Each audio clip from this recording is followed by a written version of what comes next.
Hello, and welcome to my second blog. It's now a day after the announcement and introduction video I made yesterday, and I've gotten a lot of really nice feedback about the video quality and about the content that I'm working on, and some people gave opinions and suggestions towards content that they were interested in me doing, and I really appreciate that, so thanks a lot. Unfortunately, just like I said yesterday, the mic quality is going to continue being awful, and the webcam quality is going to continue being awful for quite a bit. And the webcam doesn't really matter. I'm not going to get prettier because it's a better webcam. Trust me on that one. But I do want to get a better mic quality. And I'm going to try to fix the microphone that's on my Razer headset and try to use that one in the future. But for right now, I'm just focusing on getting more videos out there daily. There are also a couple of things that I got and forgot actually yesterday. First of all, this one, I didn't have to change today, I realized. And I realized that apparently, I saw yesterday that I was not going to make the video and I was going to make the video today. So the date was wrong yesterday, but, that's what happens. And then this link over here, I forgot to mention it. It doesn't actually exist, but it's a website CV that I want to make for future references. And it's gonna serve me as like a daily reminder that it's a project I need to start working on and get done. But for now, I'm focusing solely on the YouTube. The thing was, when I was making the overlay, it wasn't exactly that the video quality and the overlay needs to be perfect, but I'm quite a perfectionist and I wanted it to look at least somewhat decent looking, right? And I put this over here. I'm still getting used to using the mic and webcam. This over here, I split it in piece, and I put one on each side. Now this left too much open space in my opinion, so I decided to put this. But when I only put this on the one side and the two others on the other side, right? Over there. It also left too much open space, so I had to put something there. Now I'm not a very big social media guy, so I don't have a Facebook page, I don't have a Google page or whatever they're called. So I decided to put it just as a daily reminder, and I'll make an announcement when it's a project that's ready to be released, right?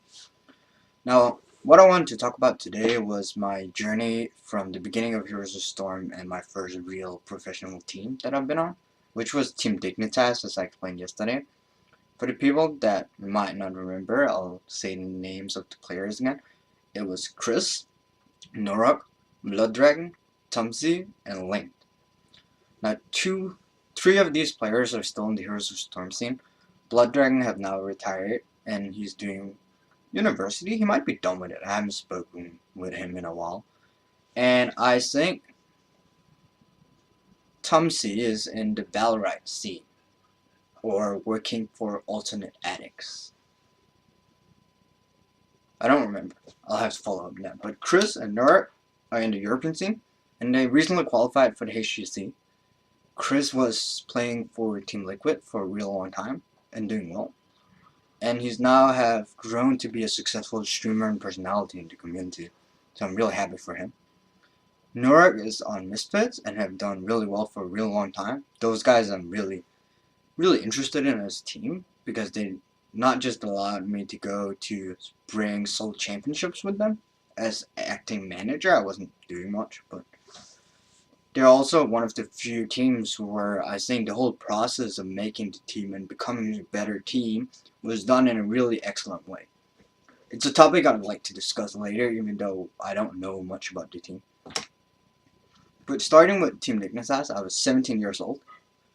That's a really young age for getting my first professional contract. My official title was an analyst, but I did a bit of coaching and managing. We didn't have an actual manager like most teams have now. We had a squad manager under Team-Dignitas that would help each and every single team with the organization stuff that they're helping. I believe now that Heroes of Storm have gotten bigger, Meth as he's called is now actually helping out a lot more and he's traveling with them to lands, etc.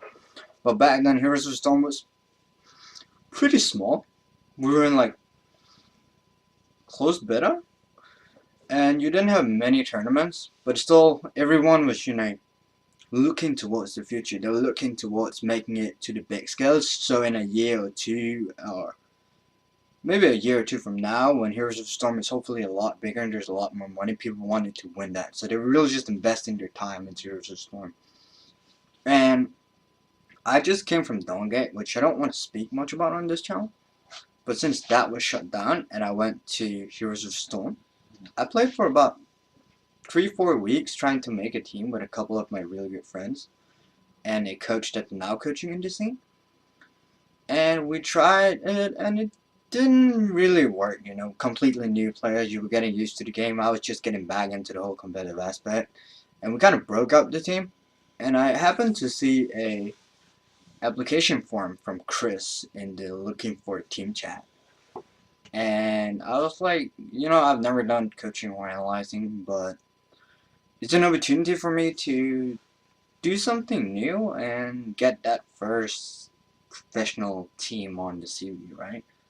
I didn't expect to get it, so I think it was a bit of luck maybe. Other people didn't want to do it, or maybe there wasn't a lot of analysts and coaches in the scene, and I worked really hard to try and get it. Like, I kept pushing him for replays, etc., etc. I must have been a pain in the ass, to be honest, but he must have liked it, or they probably wouldn't have chosen me, right? So after that, we started being in the team, and as I said earlier, I was 17, and I've never done this before. And it put me into an environment where I had to learn something really fast, an area of not just playing video games, but an area of, like, understanding life and human nature, to be honest. Because I was not just the analyst, I was not just telling them about the game, because as I said, I only played the game for 3-4 weeks, right? So I'm new to the game. I've never been in a professional team before. I'm 17. Everyone was older than me by 3-4 years, I think. And then I'm also coaching for the first time. And I'm doing it in an environment where people already had played together for a long time, because the team actually came from Infinite Crisis and they knew each other. And if I'm not wrong, like, the whole team didn't play together in Infinite Crisis, but they were familiar with each other in terms of, like, who the person were, etc., right?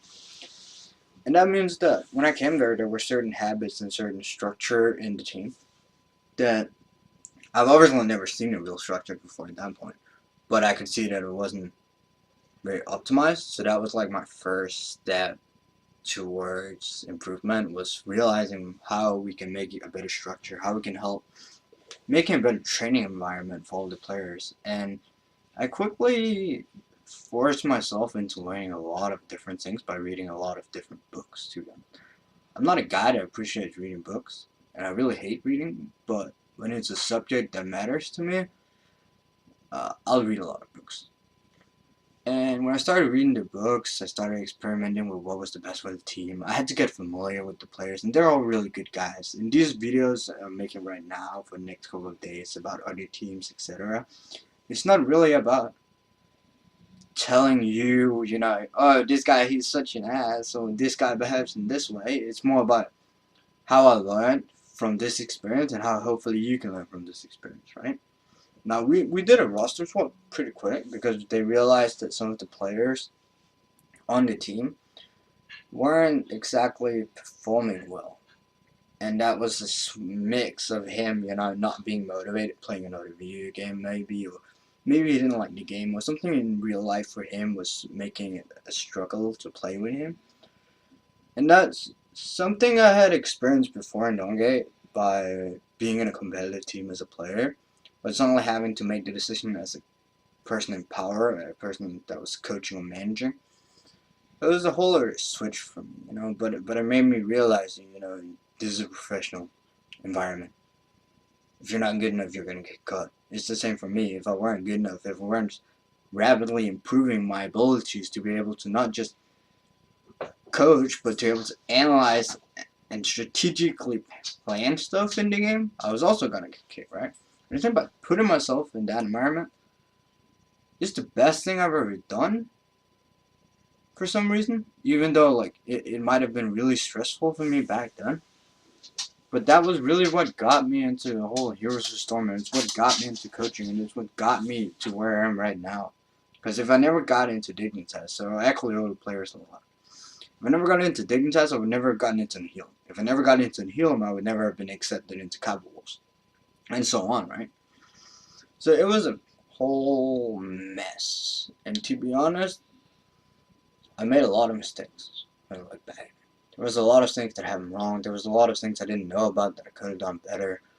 It's probably like lucky that I stayed on the team for so long as I did. I stayed there a couple of months, and we were slowly improving. But obviously, like my coaching weren't near perfect. It's still not near perfect.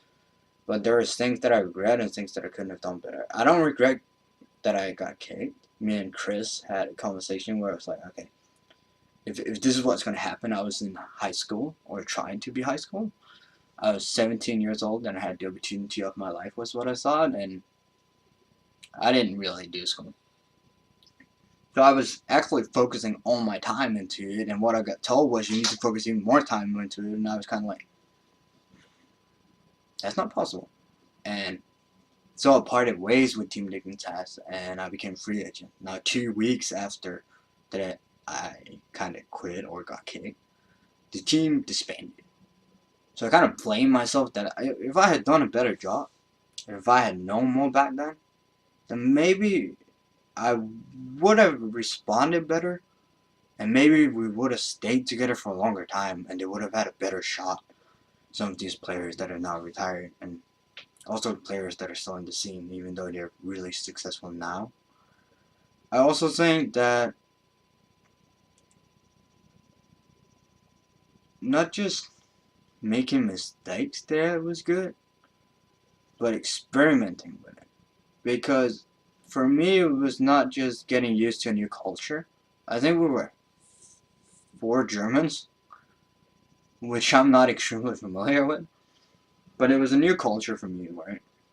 And I had to get used to the new culture, and I had to learn the players, and I had to gain the respect, which is a very hot topic right now on Reddit and Twitter, is that a coach needs the respect of the players, but some players think they don't have to respect the coach, right? Now, for me, as a 17-year-old trying to coach people that are in the age of 21, 22, I do not expect respect. It's not something I'm thinking, okay, these guys, they're going to hire me and then they're going to respect me on the get-go with zero experience as an analyst, with zero experience as a coach, with actually barely, like, any experience with the game. My only experience with the game was I played for those 3 weeks and I made, like, top 500 on hotspots, which back then weren't really good, but I made it pretty fast. And, we were all improving together and we were all trying to find solutions to problems. The problem is that we were also in an environment where, like, we weren't exactly performing very well. And even though we started improving and improving and improving, people are hungry, people they want more, people they want to be in the top. We weren't the top tier team back then, I'm not going to go and say that. But people were so hungry that maybe some of the things we worked on, they slowly got disintegrated into the team, which was good. But then they also lost it, like the habits, the structure got changed because some people they got mad, some people they behaved in a weird way, and it probably includes me too. But since we changed the structure, which I think is really important, we changed the structure from time to time from who's the shot caller and who's not the shot caller. The process that we had made actually got reversed and we came back to point zero. And then eventually, like, our results just became so inconsistent that we had to do major changes in the team. And we didn't have enough time to experiment with all these things, and I didn't have enough time to learn, which is what I regret, how to really properly manage a team back then, right? But I took the experience and I learned from it, and I think it was the most valuable step towards the career that I'm trying to make, right? So that's pretty much it. I do, like, still follow all the players, and I hope they're all doing well, and I have no, like, bad thing about it. But I wish I had done better. But it helped me a lot, so I can only, like, give my thanks for that. It was what really started making me not just a person trying to make it into gaming and trying to like make a living of gaming. It was what made me and shaped me into becoming a competitive person. Because I was thinking every single moment, how am I gonna improve? When I was trying to sleep, I was thinking about, the speech that I'm doing tomorrow, that we need for the meeting that's set up tomorrow. Like, is the meeting at the correct time? Sometimes, you're going to schedule things, but you also need a reason to schedule the thing, and it needs to be scheduled at the correct time to really have the impact, right? And then you need to prepare the speech. Now, I'm not bad at English. I don't think so. But neither am I fluent at a sports mentality level to really go and have a conversation where I can fully explain everything that I mean, which is why I'm practicing on the YouTube, right? But by becoming a competitive person, which I think is really important for you guys that are watching, and you want to make it to the pro scene, you want to take the next step, you might just be breaking into amateur level play, is that as soon as you become a competitive person, everything about your life is about improvement. Every single thing you're doing is about improvement, right? Because you're not just trying to improve as a player. I wasn't trying to improve just as a coach. Because when I started studying coaching, suddenly I realized that coaching is about much more than just improving at the game. It was about improving as a person. And as a 17 years old, you have a lot of flaws. I still have a lot of flaws as 19 years old. I'm probably going to have from 10 years from now. But the mentality of just wanting to improve every single second was the most enjoyable environment. Even though it was a stressful and a competitive environment, it was 100% the best environment I've ever been in. And I think it's something that you need to aim towards, which I want to talk further about as one of the first videos in the series we're going to be talking about, is getting yourself into the right environment for further improving yourself, not as a player, but as a person and as a competitor. Alright? So look forward to that, and I hope you enjoyed today's video. I might be making a video later tonight. It's 5 o'clock, so I'll have more time after uploading this one. But yeah, once again, I would appreciate any kind of feedback, but the mic and the quality is not going to be much better. But hopefully today was clearer. I tried talking a bit louder, and I tried talking a bit slower, so it's more understandable, and hopefully the mic managed to pick it up right. So anyways, have a good day, and thanks for watching.